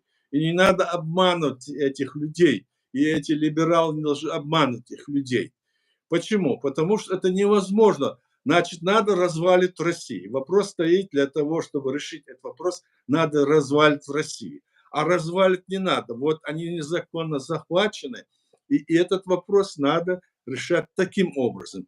Таким же образом они захватили военным путем нашу республику, так? Они захватили эти украинские территории, другие. Этот вопрос надо вот с правовой точки зрения решать, мне кажется. Вот что я думаю по этому вопросу. Мгм. Можно развалить и не развалить, вопрос ты задал, я отвечаю. Вот этот и есть ход, а другого хода я примерно не вижу и не знаю. Если они говорят, что они его развалят, хочет ли Запад его развалить? Нет. Но некоторые есть разговоры, вот развалит, мы это сделаем. Это пропаганда всего лишь. А на самом деле реально, и даже эти либеральные деятели тоже на это не пойдут, потому что они те же имперцы. Потому что тогда развалится вся Россия, они боятся этого. А вот эти вот республики, они, которые незаконно захватили тогда, не дав этим народам воспользоваться своим правом. Вот в это виновата власть Российской Федерации России. Они это сделали незаконно. Вот мой ответ. Спасибо, благодарю. Аят, есть такой политический деятель, бизнесмен, который сейчас проживает в Соединенных Штатах Америки, Константин Натанович Боровой. У вас с ним Да, совместное интервью было, вы с ним общались, вы знакомы. И вот сейчас как раз Эд о нем напоминает, и он что начал активно работать и правдиво начал говорить многое по факту. И если, наверное, если вы помните, у вас он и в интервью с вами как-то в каком-то одном из видео он там говорит, что Джохар Дудаев сделал ставку на, что Чеченская Республика сделала ставку на представителя России в лице Владимира Жириновского, а вот Константина Натановича как бы оставили немножко не при делах. И несколько раз он это говорил. И вот недавно у него было одно интервью, он тоже это говорит, что вот чеченцы выбрали Жириновского, а не Борового. И вот через него пытались влиять, и как бы не получилось, потому что, видимо, Жириновский не все доносил до Ельцина там, и так далее, и так далее. Может сейчас дать ему вот этот уникальный шанс воспользоваться и попробовать посмотреть, что смог бы сделать Константин Боровой, например, в отношении нашего вопроса, и с Израилем. Он, как мы знаем, еврей по национальности Боровой, и, может быть, какие-нибудь возможности были бы для реализации планов, а, связанных с Россией, или же он уже никак не влияет на Россию и так далее. Мы тогда с ним вели разговоры, общались. Я знаком с ним по информации. Я был полностью в курсе тех разговоров, которые вел президент Жахар Дудаев с Боровым. Еще тогда, после их встречи, мы там или разговоры, мы обсуждали это все. По крайней мере, я с ним, я еще несколько человек, мы обсуждали, что было и как. И разговоры о том, что вот Константин Натанович говорит о том, что Жахара привез в Чечню этот Бурбулис, это неправда. Я не хотел его тогда в какой-то степени, значит, его, ну, обидеть, что ли, хотя мне не нравилось это. Это неправда. Никакой Бурбулис его туда не привез. Мы прекрасно знаем все эти ходы, как это было. Жахар Дудаев был как делегат приглашен на съезд, общенациональный съезд чеченского народа. И он там на этом съезде выступил с яркой речью, именно Жахар Дудаев. И общенациональный съезд чеченского народа избрал исполком общенационального съезда, который должен был проследить за реализацией решения декларации общенационального съезда чеченского народа, которое было. То есть ему было поручено этому исполкому. А руководство исполкома должны были избрать сами члены исполкома. Их было где-то около 30 с лишним человек, если не ошибаюсь сейчас, так? И вот когда стоял вопрос об избрании, скажем, председателя исполкома, то этот вопрос, он стал такой спорный, и я каждый раз ходил на эти заседания исполкома, потому что я был тоже один из тех, кто по нашему району в Грозном, Старопромысловском, я был организатор проведения, значит, выборов делегатов на общенациональный съезд чеченского народа по этому району. И, естественно, значит, я там работал на своей работе, я еще там находился на производстве, туда входить я не собирался, но наблюдал. И вот они не могли, месяц или два с лишним не могли избрать председателя исполкома. Это было настолько, значит, изнурительно, то так, не хватало голосов, то это. И они уже все устали, и вместе решили, обе или три стороны решили, давайте, если у нас не получается избрать, допустим, председателя исполкома между собой, то вот был один чеченец, который выступал, летчик, он в Эстонии, он очень грамотно, давайте обратимся к нему, чтобы его назначить. И пригласим его, он же делегат и все такое. И вот туда была послана делегация. Я знаю по фамилии, кто туда поехал, туда, Жахар Дудаеву. Есть вот живая еще, дай бог, и еще 100 лет, Алла Дудаева, которая знает, что они приехали. И они ему сказали, что вот такая ситуация, и ты должен теперь служить не Совет Союза, а своему народу и вернуться. И после этих переговоров Жахар согласился и вернулся. Вот как это было, а не то, что его Бурбулис. Жахар никогда бы за ручку этого Бурбулиса или Мурбулиса и не приехал бы. Он бы даже посчитал бы это унизительным. Эти вещи не надо Константину Натановичу говорить и эти развивать. Мы прекрасно знаем, как это было. И потом рассказывает о том, что вот Жахар так делал это.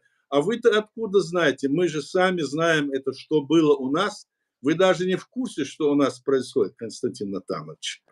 Не говорите эти вещи и не распространяйте, потому что я хочу с вами хорошие отношения, чтобы были, но не надо вот это накручивать, еще мы помним наши вот эти дела, которые были очень хорошо.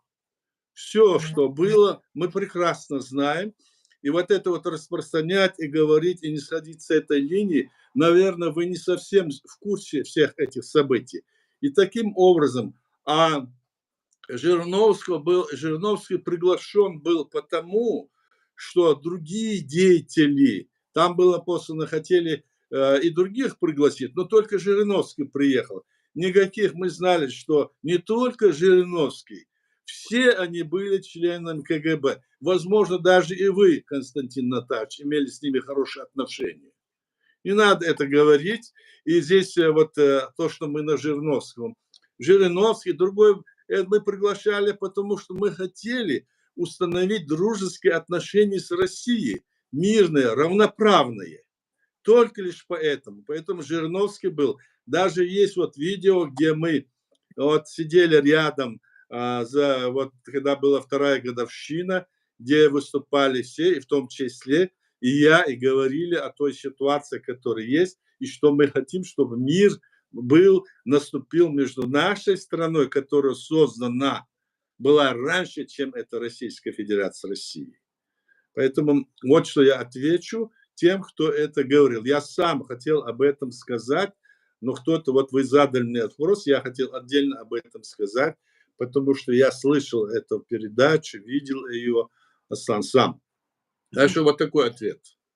Спасибо, исчерпывающе, спасибо. Очень Да. важно было это услышать.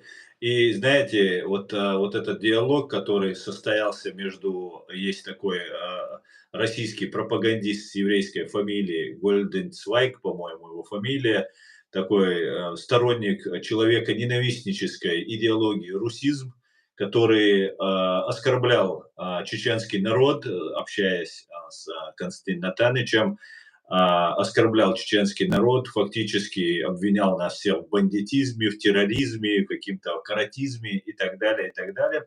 И сейчас этот деятель, я так понял, этот пропагандист, собираются выпустить какой-то фильм, связанный просто, ну вот он говорит с Константином Натановичем, и там ему говорит, что, по-моему, в декабре, что ли, у них будет какой-то выходить фильм, там, и так в самом конце он это говорит.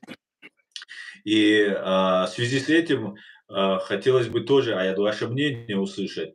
Мы часто видим на «Голос Америки», на «Настоящем времени», на «Радио Свобода», Deutsche Welle, ну все русскоязычные западные издания, где приглашаются либо матерые КГБшники, чеченоговорящие, туда приглашаются, независимых экспертов мы там не видим, либо за нас говорят русские.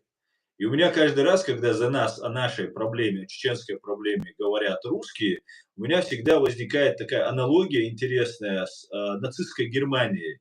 Это после геноцида евреев, когда спрашивают у немцев, нацистов, которые исповедуют ту же идеологию, что и Гитлер, и спрашивают, ну как вы думаете про евреев?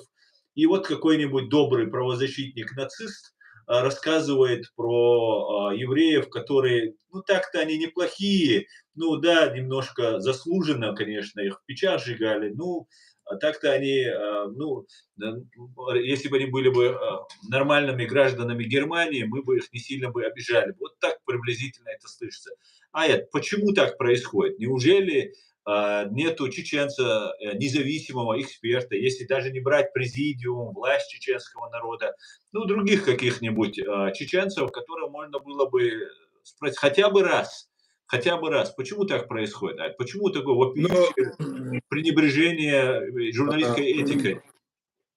Аслан, я уже говорил, что это общая такая политика, которая проводится, к сожалению, на Западе и проводилась до сих пор. И я говорил о том, что и в Совете Европы, и в других местах мы вот разговаривали с этими людьми, и они вели себя тогда так. Но сегодня я надеюсь, что ситуация изменится, потому что тогда они все находились под, скажем, влиянием российской пропаганды против нас и по всему миру. Все, что там не случилось, все рязанский сахар или там Волгодонск, и где-то там что-то автобус там взорвался, еще все вешали, все ярлыки вешали на чеченский народ. Хотя чеченский народ или чеченские войны, ни один из них никогда не пошел против мирного населения России и не против мирных людей. Наша атака могла быть только против военных объектов, которые бомбили и убивали нас. Только так, если наши шли и туда.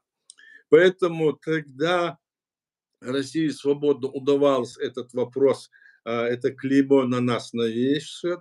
И я сегодня думаю, что мир изменился, и они видят, сегодня многие говорят, вот что было тогда, скажем, в Чеченской республике Ичкерия, значит, это была правда, а мы думали, что это не так, верили, и многие об этом сейчас говорят, даже простые вот люди, которые мы общаемся, об этом говорят. И многие понимают, что это сейчас, это ясно многим.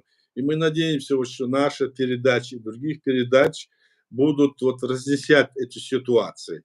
И почему это делается, вот как ты спрашиваешь, да? Потому что сегодня еще до сих пор существует эта агентура российская в любой стране, и в том же Израиле, и в другой стране, в которой мы живем, в Европе. Они до сих пор действуют и работают. Как говорится, отрабатывают кусок хлеба, который на них, как говорится, наложено. Отработкой занимается, поэтому они делают. Вот если вопрос как-то вот сейчас нужно надломить, как говорят, вот этот хребет этой империи, тогда это все может измениться. А так пока они еще держатся и пытаются нам, как говорится, леща навешать на уши и населению, и снова что-то говорить. Но я думаю, что им уже меньше верят. Правда, здесь есть люди, которые и с нашей стороны не понимают, чем они занимаются, потакают Кремлю в его этой преступной войне, не думая, что это так. Есть и среди нашей стороны, я имею в виду среди чеченской. Поэтому вот такая ситуация. Вот в этом причина, насколько я понимаю. Аслан. Да, я с вами согласен, Ая. Я тоже так думаю. Да. Большому сожалению. И в связи с этим я бы хотел бы еще, пользуясь случаем, и раз затронули эту тему, обратиться к чеченцам, которые тоже должны перестать быть такими в тени и быть более активными. Говорите, отстаивайте. За нас никто не будет отстаивать нашу позицию, наше мнение. Не обязательно нужно быть министром, генералом, еще кем-то, чтобы написать комментарии, как это, например, делает наш уважаемый Эд Мамедов, который везде пишет всем блогерам, и украинским блогерам, и журналистам, и платные отправляет очень часто вопросы, которые обязательны для прочтения, и тому же Гордон. Да. Всем мы это видим. Спасибо. Да, огромное спасибо. И всех я призываю присоединяться вот к этой, как говорится, вода камень точит, к этой работе. Пожалуйста, не молчите, не молчите. За нас не должны говорить наши убийцы. За нас не должны говорить наши убийцы. Это было Далее. такое выражение, извини меня, когда-то вот вице-премьер России Шахрай был такой. Он, когда вот несколько агрессий было, и не могли они, значит, понять, в чем дело, он такой лозунг выдвинул, помню. Надо их всех загнать в наш загон и возглавить. Вот что они делают. И сейчас они вот так вот пытаются, загнав нас в свой загон, то есть имеется в виду, и возглавить. Вот этим они пытаются заниматься, поэтому вместо нас они пытаются всюду говорить. Но это не имеет никаких значит, сравнений с реальностью. Это все не так, как вот они пытаются представить, наши враги. Так оно. Спасибо. Дальше я прочитаю комментарий от Эда. Аяд, я думаю, фашистская Российская Федерация боится разоблачения и суда над КГБ и фашистской Российской Федерации и всех преступников. Как вы думаете, Аяд, почему, продолжая этот его комментарий, почему Эстония, Латвия и Литва не примут решение по признанию оккупации Чеченской Республики Ичкерия. Эстония особенно, потому что Дудаев сделал все, чтобы избежать кровавой бойни в этих республиках, в частности в Эстонии, как мы знаем. Да, это так. К сожалению, мы обращались к ним, мы говорили с ними, но они, их, скажем, лидеры там или власть, они с этим медлят. Более того, многие из них занимаются, некоторые из них занимаются потаканием вот этих самозванцев, которые не имеют отношения к нашей государственности. Некоторые, не только они, и другие получают от них разные медали от этих самозванцев, к сожалению. Но это, наверное, потому, я думаю, что им сейчас не хочется этим вопросом заниматься, и этот вопрос сейчас должны решать люди, которые находятся во власти, во власти. Мы им направили письма туда, также в тот момент я говорил, как и этим украинцам отправили, они решение приняли. В то же время мы отправили письма на их языках и отправили, еще говорю, Польше, тоже на их языках в 3 инстанции: президенту, Сенат и Конгресс. И Польше отправили эти письма, у нас есть отправленные и переданные прямо туда есть. То есть сейчас вопрос стоит, чтобы как-то этот вопрос они рассмотрели. Но мы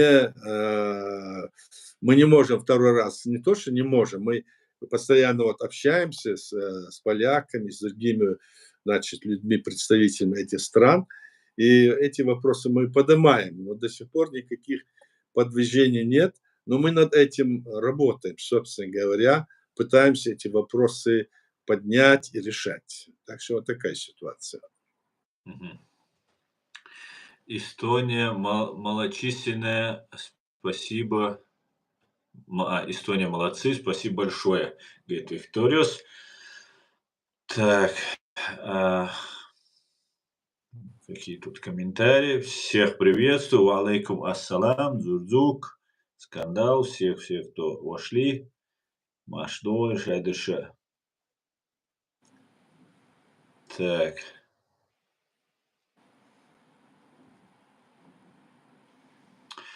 Я недавно слышал одного эстонца, ему стыдно, что его правительство не решает этот вопрос, пишет Эд. Надо сказать, что эстонский парламент еще в 1993 году принял постановление. Кстати, об этом говорил. И мы его зачитаем, кстати. Я пришлю тебе сейчас, я запишу себе. Мгм. В котором эстонский парламент принял решение, что они, значит, парламент Эстонии, он называется, он говорит, Когу, кажется, извините меня, что я забыл, Мгм. решение, в котором сказано, что парламент Эстонии считает, что нужно признать, значит, Чеченскую республику независимым государством, и, значит, направляет это письмо, обращается к своему правительству, признать необходимо при первой невозможности. Вот такое письмо есть.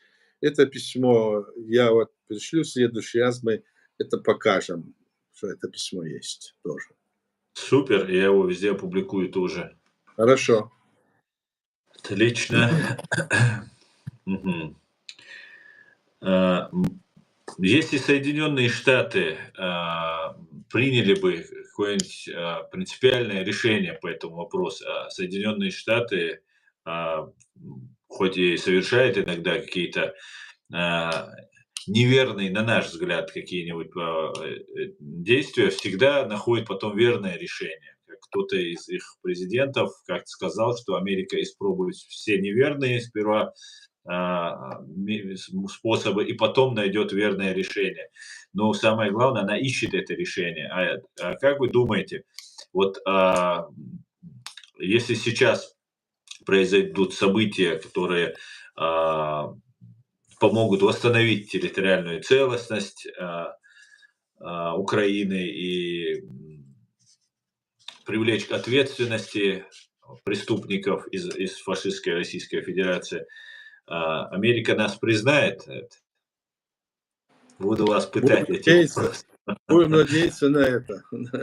Будем надеяться на это. Мы как раз-таки работаем в том направлении, чтобы наше государство было признано всеми странами, чтобы мы могли жить в мире и согласии с другими государствами, с соседями своими.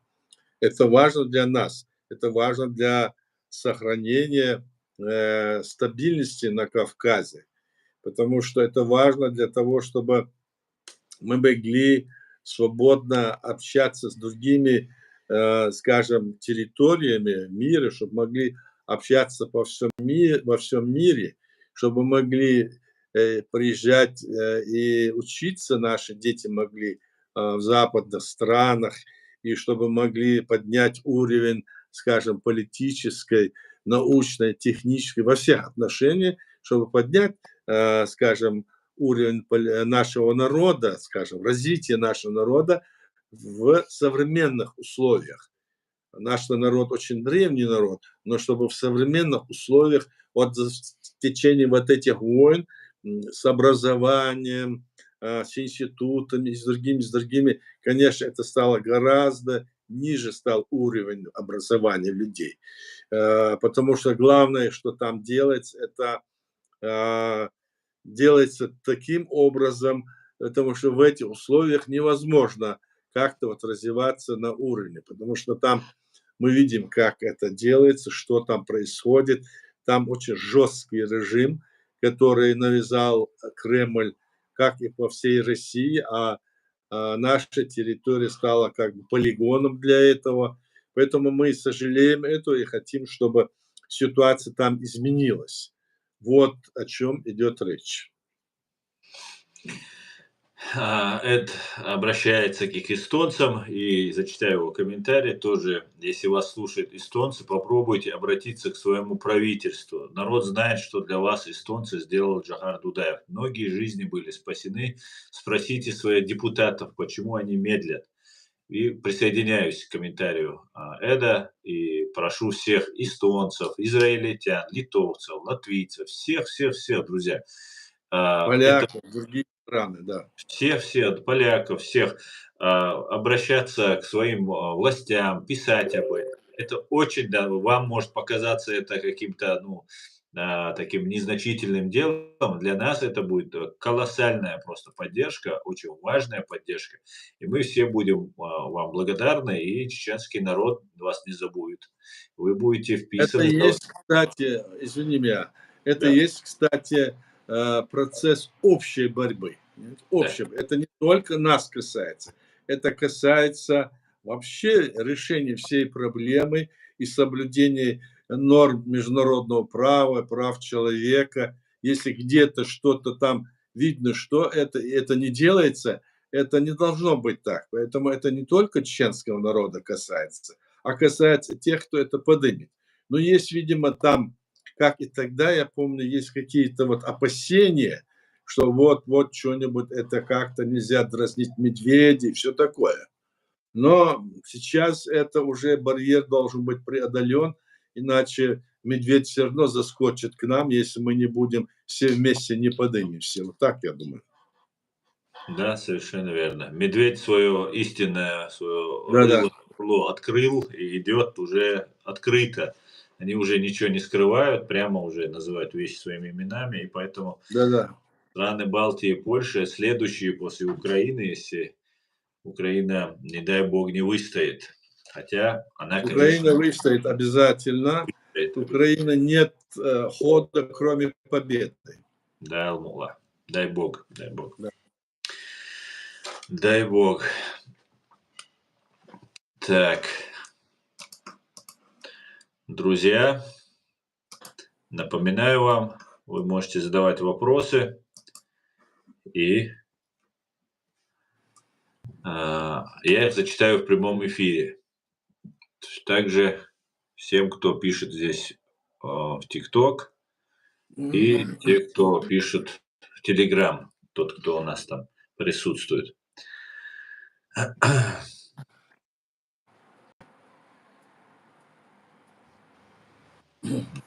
Но уже 2 часа прошло, по-моему, да? Уже. Ну, Можно, почти.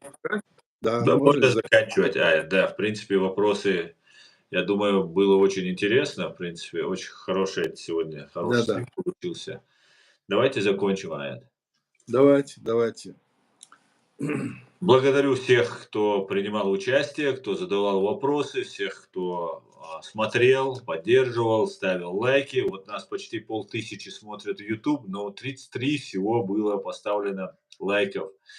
Поэтому, друзья, всем, кто и даже не поставил лайки, всем огромное спасибо. Всем спасибо. Адикер, на этом наш стрим заканчивается. Аят, Спасибо. огромное вам Да-да. спасибо, было очень интересно. Как обычно, мудро, грамотно и все по делу. Спасибо. Адикер, Давайте. Маша. Адеквир. До свидания всем. До Удачи. свидания. Спасибо.